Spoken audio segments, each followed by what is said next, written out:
6 times revenue after 7 years as a CEO. What were some of the most important decisions that you have made? What I've learned over many years of working is those success factors, those numbers, are driven by people. Having good people that work as a team. We were talking about football earlier. You can have many good players, but if the players aren't gelling and working as a team, they're just very good individuals.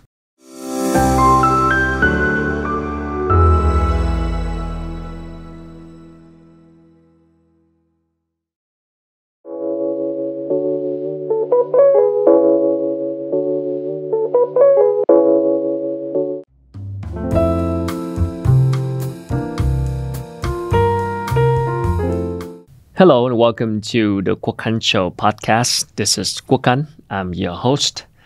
My guest today is the author of this book that just came out on the market recently. The title is In the Land of Resilience. The author is from New Zealand. He is the CEO of AIA Vietnam, the top leading life insurance company in the market. And this gentleman is the man behind the company's remarkable success. After 7 years under his leadership, AIA Vietnam has grown its revenue 6 times from $120 million to $700 million, despite those challenges in those 2 COVID years. So he's not just an ordinary expat who is working here, but the man is showing his special love for Vietnam and his observations on the culture, the history, and the people here. He loves sport and traveling. He's been around over 50 provinces in Vietnam and learned a lot about this country. So it's my honor today to welcome on the show Mr. Besant, CEO of AIA Vietnam. Welcome. Yeah, How are thank you? Yeah, great. Thank you for having me. How are you doing with this book so far? Yeah, look, it's kind of taking a little bit of its own course in a lot of ways because it's been a bit of a project for a little while. COVID gave us a little bit more time to spend and share some of the thoughts and stories. So it's been a couple of years in the making. It took a little bit of convincing to actually do the project, but now that it's done, it's been an amazing kind of process for me to go through. I guess so. Where was the idea coming from? Why did you decide to write this book at the beginning? Right. Look, to be frank, it wasn't my idea. I have a great Marcoms lady at AIA Vietnam, Liên, who came to me and said, look, you've been here quite a while. You've traveled around a lot. It'd be great for you to share some of the experiences, that you've had and some of your thoughts about Vietnam and working here as a New Zealander. First, I was a bit reluctant, but now a little bit more time, giving it a bit more thought. If it's something that can be of use to people, maybe it's a great showcase for the company as well. We completed it, so I'm very happy to do it.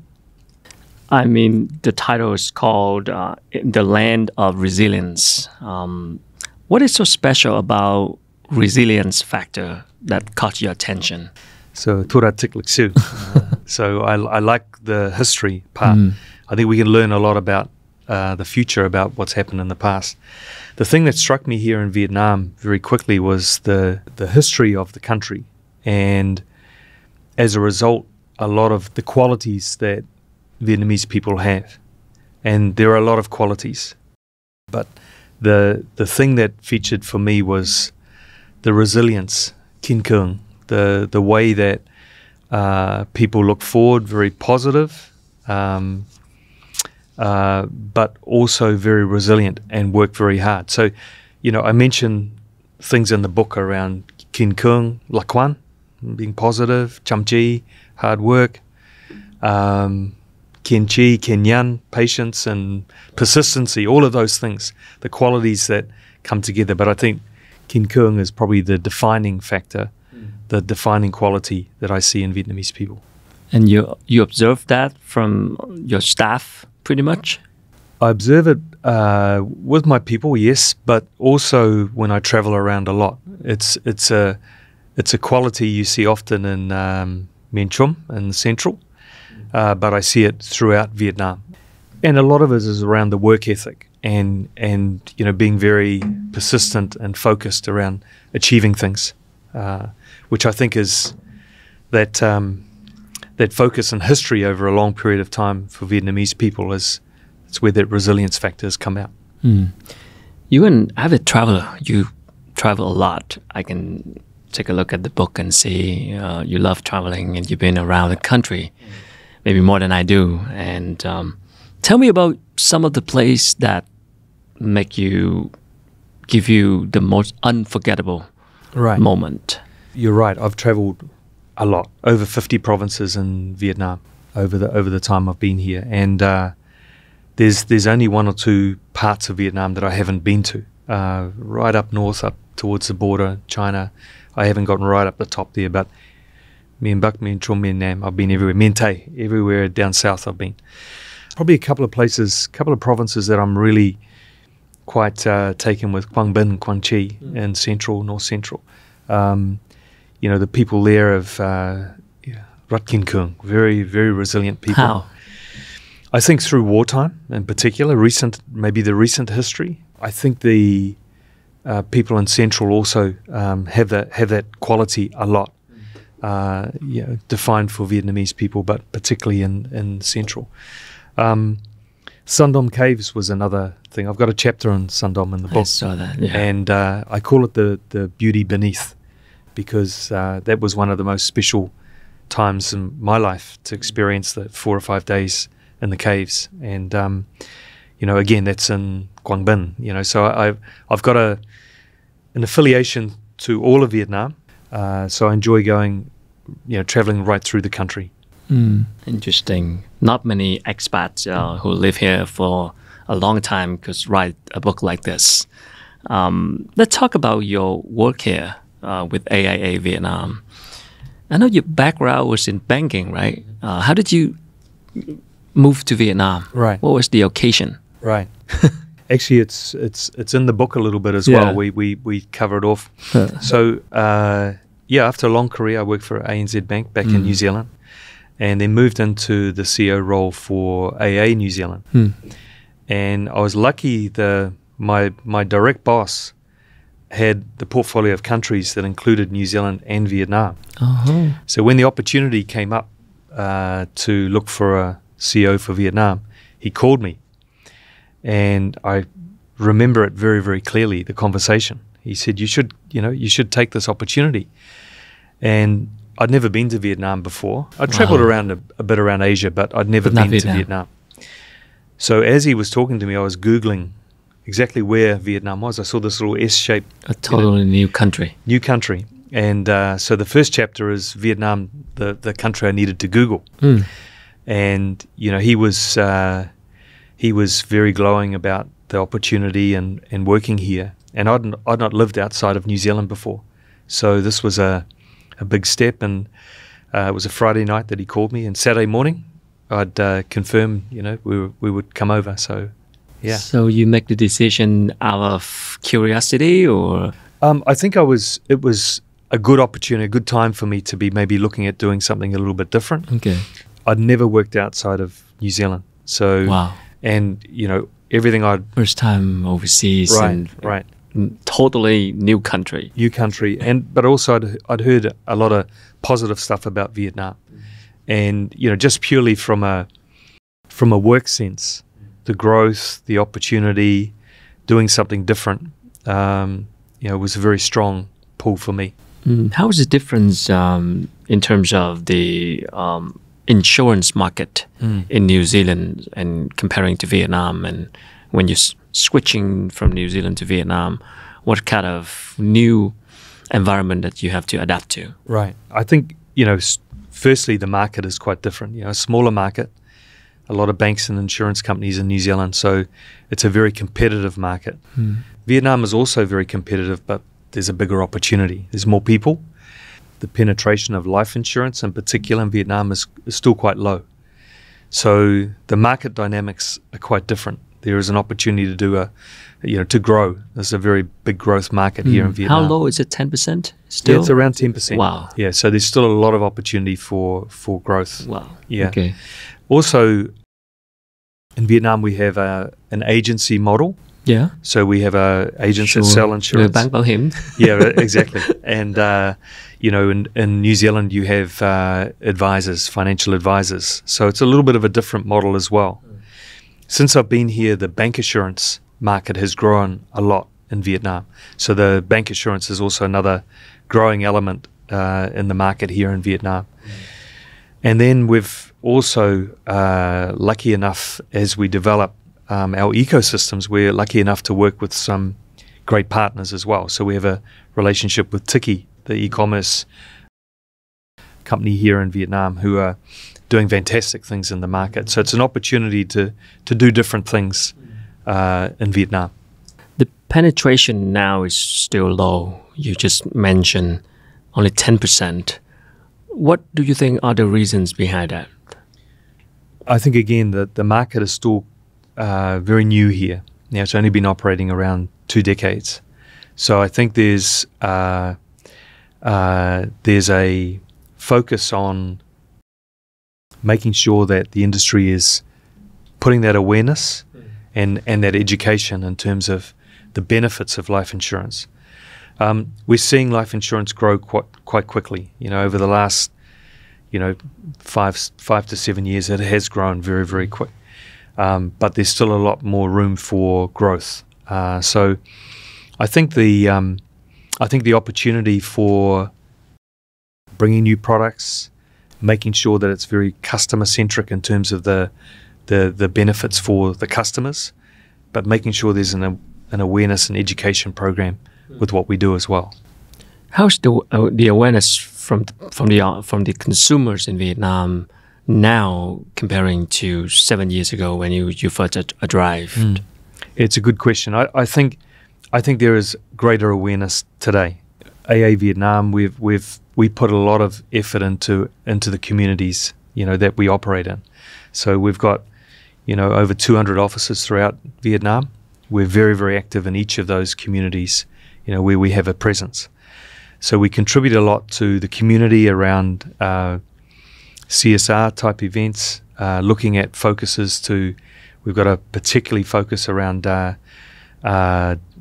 bicycles for kids, encouraging kids to get to school and making sure that, we're contributing not just on the insurance piece, but also to the community that we work in as well.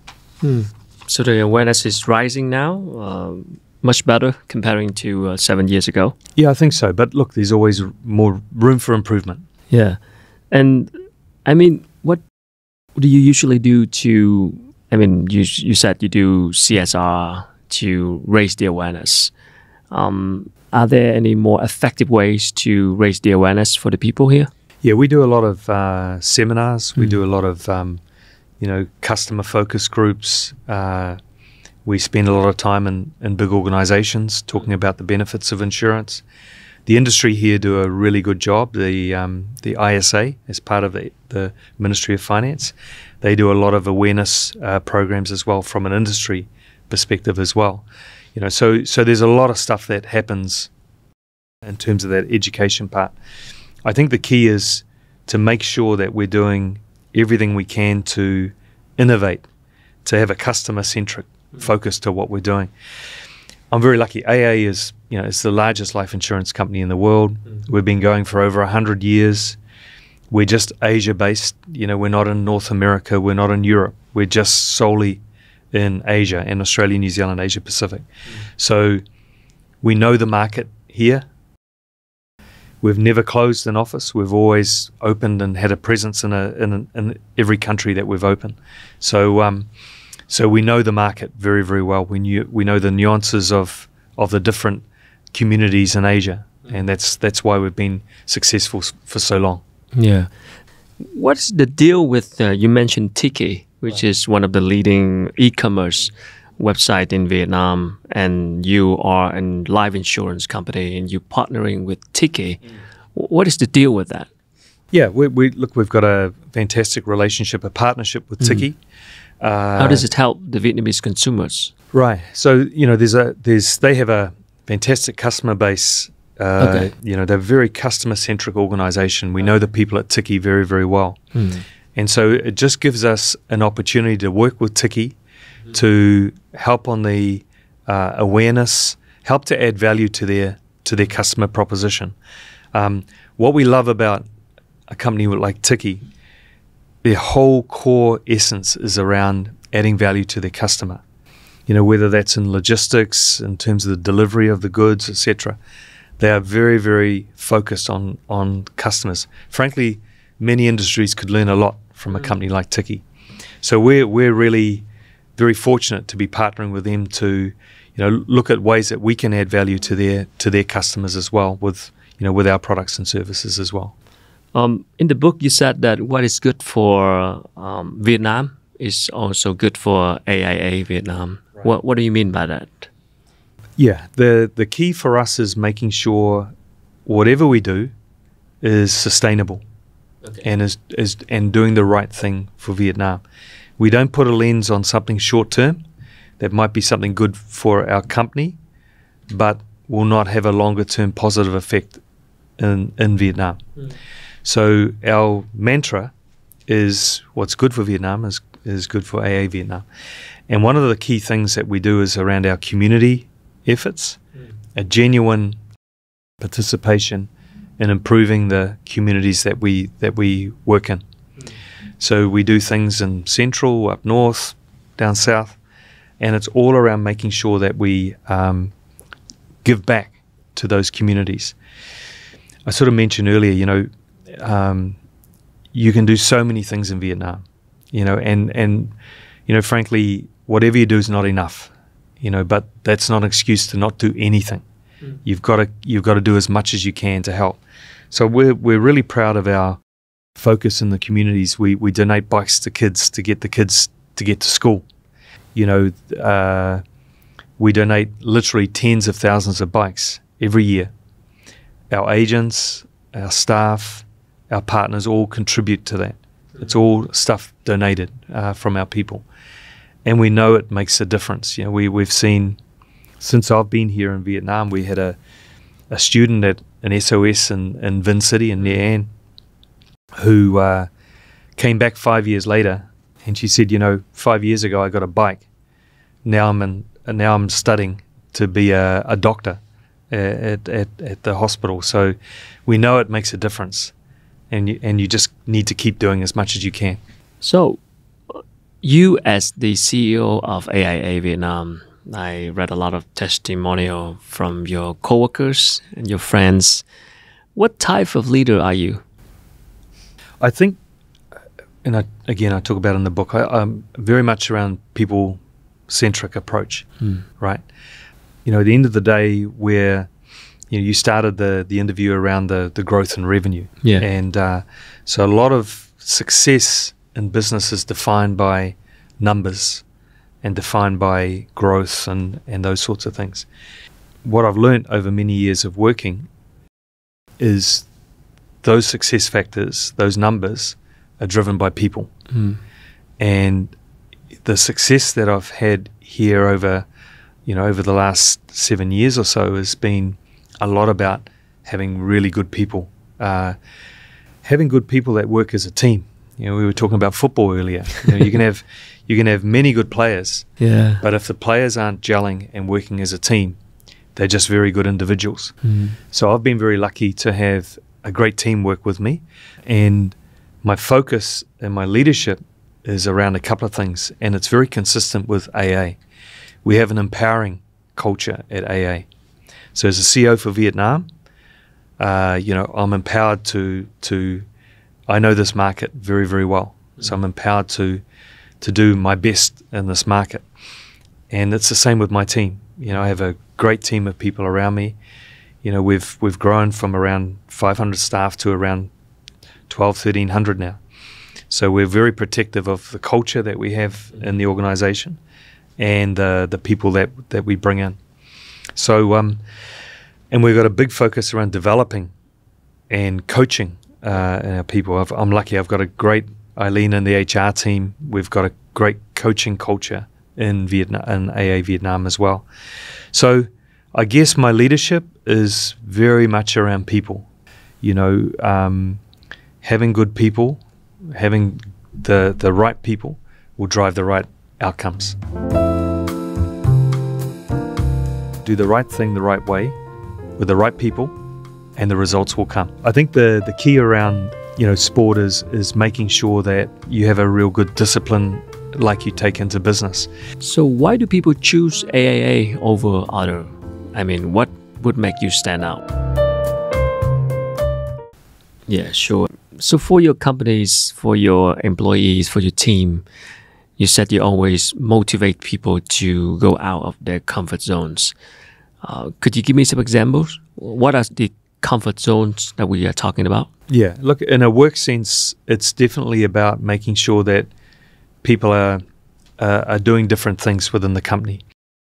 You're very lucky if you work for a big company, you can do different things within that company. If the culture and everything fits really well, and we've got a great culture at AIA Vietnam, then you don't need to leave the company. You can do different things within the company. So I'm always encouraging people to do different things. Even if you've been in the same role for a little while, try and do different things. I think from a personal perspective, we also have a big focus around health and well-being. We talk a lot about that in the community. The key for us is to make sure that before it comes in to customers, our staff have to live and breathe it. So we challenge around our people. You know, we encourage people to get good fitness. We provide some gym membership. You know, we have a lot of focus around healthy eating, for instance, diet, that sort of thing. So part of the comfort zone is to be health ambassadors as well. You know, to make sure that we're doing all we can around health and well-being, physical health and mental health as well. Yep. A lot of things to do out of the comfort zones to develop yourself. And I mean, since you've been here 2015, after 7 years, AIA Vietnam's revenue has grown 6 times. Very impressive. I know you're going to say thanks to the people and you're lucky, you're being humble. But it's about the leaders. It's the management, the CEO, the people who make important decisions. Tell me more about the success factors behind those impressive performance. 6 times revenue after 7 years. As a CEO, what were some of the most important decisions that you have made that contribute to that success? Yeah, look, like most corporates, the only thing that's certain in life is my target's going to go up the next year. Okay. So one of the and look, I'm very lucky. I work for a very, very good company. The people at AIA are there for the right reasons. It's all about the future and sustainability, doing the right thing. In fact, we had our focus is do the right thing the right way with the right people, and the results will come. Okay. So that's been the mantra since I joined AA, you know, back in New Zealand and in Vietnam. So I think the first thing that is our model in AA is very unique. I mean, we're not the largest life insurance company in the world for nothing. So the model that we use is very empowering. You know, we do have a lot of freedom to do the right things in the countries that we're in. So I sort of make that comment at the start. I think here in Vietnam, we are blessed by the opportunity of growth. And, you know, Vietnam's socio-demographics around rising middle class, low insurance penetration, it's a very attractive market just from a pure socioeconomic basis. I think why we've been successful, whatever we've done here, we've had an eye to the future. Okay. So we have the mantra, you know, around doing the right thing for Vietnam. We also know that whatever we do has to be sustainable. Okay. You know, so we don't take any shortcuts. And, you know, having the right people in the roles. We've brought in some amazing talent. You know, what the business is doing today to what it was doing 7 years ago, a lot of things have changed. We talk about Tiki, you know, our digital partner, our e-commerce partner.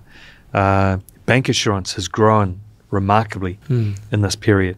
So it's not just about the agency distribution side. So I think, you know, if I was to think about our success factors, I do come back to the people, making sure we grow our people, but also look at bringing great talent in. We've kept our culture very much about being a great place to work, people feeling engaged and motivated to work with AIA Vietnam. I think we've done that very, very well. As a leader, I've tried to be consistent. You know, I have not got all the answers. Far from it. So I use a consensus style of leadership most of the time. So I like to engage, to get different opinions, and try and have the team come together to make the right shared decision on things. At times, particularly during COVID, we've had to be a little bit more autocratic to keep the business going, to make sure that you know, that life insurance is still an important part of you know, particularly during the COVID time.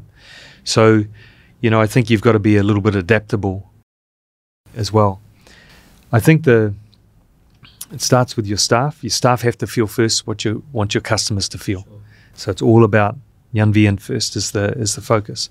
So we spend a lot of time engaging, communicating, talking with our people. I'm a very visible leader. You know, as I say, I've traveled around a lot, but also within the company, you know, we do a lot of communication and make sure our people feel engaged. So I think we've had a lot of success with that. You know, I see a lot of companies here in the market, a lot of the CEOs maybe come and go, you know, so the consistency with the leadership, but still making sure that you're doing things differently and challenging things and bringing new ideas and new things in. I think that's been one of our success factors as well. So all the insurance companies like yours are trying the best to provide customer better products. Of course, we always care about the well-being of customers, and the competition is getting, you know, tougher with the markets right now. You said there's always room to improve. We only have 10% penetrations, a lot of room to improve. So why do people choose AIA over other? I mean, what would make you stand out?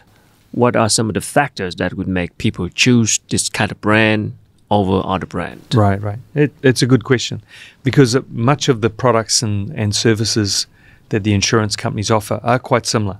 So then it comes down to a couple of things. Number one is the company that you're dealing with. And, you know, life insurance is an industry where size does matter. So being around for a long time, we just talked about the pandemic. You know, we've been through, for over a century, we've been through world wars, we've been through crises. History. Yeah. You know, we've been through SARS, pandemics, we've been through lots of things. And we remain the largest life insurance company in the world. So being big and having the ability, you know, big capital base, the ability to pay claims, which is why customers have an insurance company.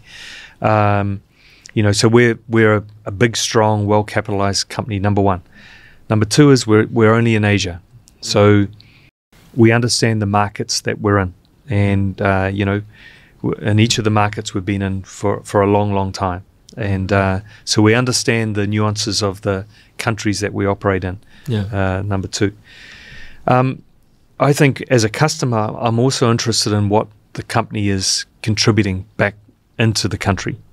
As a customer, I'm interested around that.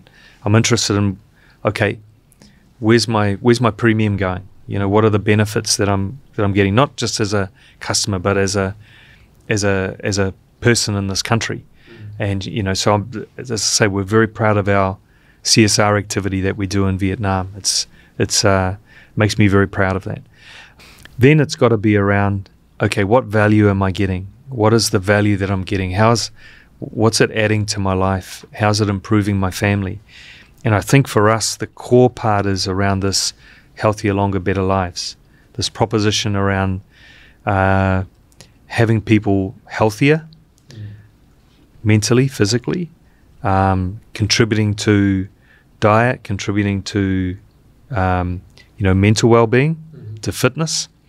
We've got we're one of the last countries in the group to bring it out, so I'm really proud about this. We've got Vitality coming, which is all about encouraging our customers to take on more physical exercise, improving things like your blood pressure. So very, very basic kind of app, but working with partners to help motivate our customers, to do more about their well-being. So AA has a very good reputation around that in this region. Healthier, stronger, better life. This makes me curious, because if you have a healthier life, that means your risk of getting sick is lower. Do you need life insurance? I think, look, the whole premise with this is around this sort of shared value, making sure that, less sick people is good for Vietnam. Less people in hospitals, people living longer lives, more fulfilling lives, because mentally there's an element to that as well. I think if the pandemic's taught us one thing, we can't take things for granted. Things do happen that are completely out of our control. So the whole piece around, making sure that people are optimizing their lives, healthy, mentally, diet-wise. There's a lot of illnesses that are preventable. And a lot of the illnesses that we have today are around lifestyle, whether it's smoking, lack of exercise, those sorts of things. So there are things that we can do that will improve our lives, and it's maintaining your lifestyle, maintaining that comfort level for your family as well, and that's the key. The benefit to insurance you see when a family receives a claim. The benefit for an agent, it changes the agent's outlook, because you see the value that you've given that family. The family realize that the kids can still continue to get the education, particularly if someone's, not there to contribute to the family. So it is a life-changing thing. We hope people don't need to use it. Okay. And you are the front man of the company, and you exercise 4 or 5 times a week. I look at your schedule on the book. I'm feeling bad, man. I'm so lazy now. You do tennis, you do gym, you do yoga, you are a trail runner, trekking. Is that because you're working for AIA, or because you always like that? I'm just curious. I think, look, I've always had a passion for sport. Nice. I love sport. Yeah. In the book, I talk about the learnings we have for sport, for business, and some of the things that I talk about is getting regular exercise for one. It's not just about doing something once a week or once a month. That's not really going to help your. You have to be consistent. You have to be consistent, like business. Yep. If it's important, you keep focused on it. And I hear people say, "I haven't got time."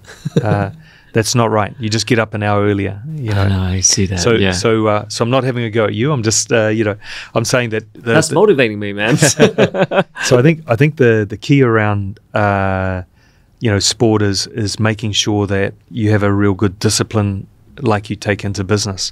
But I think what I've learned through those things is no matter what sport you play, things are not always going to go your way. No matter how well you train, no matter how well your preparation.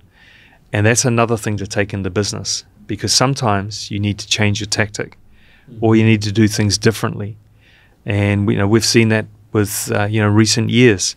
The business model we've had to adapt. We've had to change. We've got to bring more digital focus into our customer value proposition. So I like that element with sport. You train hard, but you still have to be adaptable and flexible, and maybe change tactics as well. So yeah, sport is one of my big passions in life. I can see that. And let's go a bit personal, if you don't mind. You have 6 kids, Right. and the little one, the youngest, was born in Vietnam. Made in Vietnam. So Made in Vietnam. Yeah. Her name is Mai. Mai, yeah. And now you are living far away from your children? Yeah, so beginning of 2020, when things really started to close down, schools started to close here in Vietnam. We normally have a TED time back in New Zealand. Yeah, I saw. But coming back, so for 5 years, we had that TED time. But coming back into Vietnam, things closed down. So the two little kids have been able to go to school, right through New Zealand. There was no lockdown last year, which has been very lucky. So yeah, it's a bit tough. The family have been living apart. We've been living apart for a little while now. I guess you have a family man, and living far away from your family could somehow affect your mental being a little bit. How does it affect your business as well? Well, I think for me in particular, the discipline around the sport has been great. So I've been able to do a lot of, a lot more exercise than because I have more time. Okay. The book has probably been a benefit of that as well, because I've been able to put more time into writing the book as well. So that's been great. My 10-year-old boy Remy, we catch up pretty much every day, and we have 2 or 3 themes that we talk about. Normally it's about 20 minutes, half an hour, and sometimes I'll have my lunch while he's having his dinner. So we set up a little WhatsApp and over the internet, over the phone, yeah. On the phone. And so we'll do some times table stuff. We'll read a book. Okay. We'll share. We'll do a page each in reading. So it's important to have that connection even online. Online. Absolutely. So it's just being adaptable and being flexible. It's not ideal, but it's the way it is. Great. So what next for AIA Vietnam in the coming future? What kind of challenges that you are facing? I think the challenges are kind of the opportunities as well. We've got this health focus. The vision I have for Vietnam is exactly what we're doing, which is we want to work with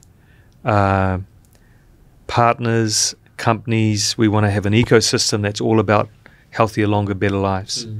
And I think, when I think about Vietnam, my hopes is that we have a focus around physical and mental well-being. Coming out of the pandemic, we have a more caring community approach with what we do. There's a lot more to do in terms of the industry. As we've talked about today, the insurance penetration is still very low. Yeah, it's a lot lower, and a lot of room to grow. A lot of room to grow, and we're lucky. We work with the Ministry of Finance. The ISA, our regulator, is very, very keen to grow the market here as well, as a percentage of GDP, which is great. So we have a lot more to do. This isn't the end of my time in Vietnam. I love this place, and I want to contribute more to the development of Vietnam. So your tenure will be longer. You're going to stay here for some times. Yeah, we stay a bit longer. Yeah, no, I'm enjoying it here, and as I say, it's a privilege for me to be here. Yep. So this is a pretty thick book, and if you could have a little summary on some of the key takeaways or some of the biggest impression or something that's still in your mind right now when you look at this book after finishing it, right, what would that be? Some of the key takeaways. So firstly, it is a thick book. Bilingual? Tiếng Anh và tiếng Việt. Very nice, very nice. So it's both, so that makes it a little bit bigger. And there's a lot of photos in there. So if people like, not just the words, there's a lot of photos in there to look at as well, which is good. I think there's a lot of themes that I talk about. I talk about family, I talk about sport, I talk about work. My mum has been a very big influence on my life. And so she's been a very positive influence, particularly around the work ethic, and her commitment to the family has been great. I think if there was one thing that I'd take away from it, and I call it jump and chum, tap chum, sort of making sure that whatever you do, you give 100%. Mm-hmm. So, and if it's not worth putting 100% in, my advice to people is don't do it. Mm-hmm. So what that tends, and it's worked for me, I focus on the things that are important to me, and I give it 100%. And so I'm always trying to do the best that I can in what I do. That also means that you stop doing things that maybe aren't important. Mm. And it was probably a lesson that I would have appreciated earlier in my life, because I think if you focus on the things that are important, you will get more success. And that's not necessarily what's important to me may not be important to someone else. But I think particularly in Vietnam, family is very, very important. Sure. You know, the core part of the essence of Vietnam culture is around family. I think working hard, Mm-hmm. again, contributing to the family, but working hard is a work ethic that's in Vietnam as well. So those are the things that coming out of the book, the theme about, you know, always giving your best and giving it 100%. That's probably what I've learned, you know, during my long time working and stuff. Yeah, good reflection in Vietnam after 7 years, and I guess you're going to stay here longer. And I believe you're going to reunion with your family soon. Sure. Thank you for sharing. I think you're going to live here for quite some times. So that is sharing from Besant, the CEO of AIA Vietnam, the man behind the impressive success of the companies growing the revenue 6 times after 7 years, and I believe you're gonna stay here longer than 7 years. Check out this book to learn more about Wade and his observation about Vietnam, the country, the people, the history. It's a lot of things to witness and learn from Wade's observation. So thank you so much for watching, and give us some subscription on the YouTube channel, and also follow us on other podcast platforms. So thank you for watching, and I'll see you next time. Thank you, Wade. Have a good time in Vietnam. Thank you. Cheers.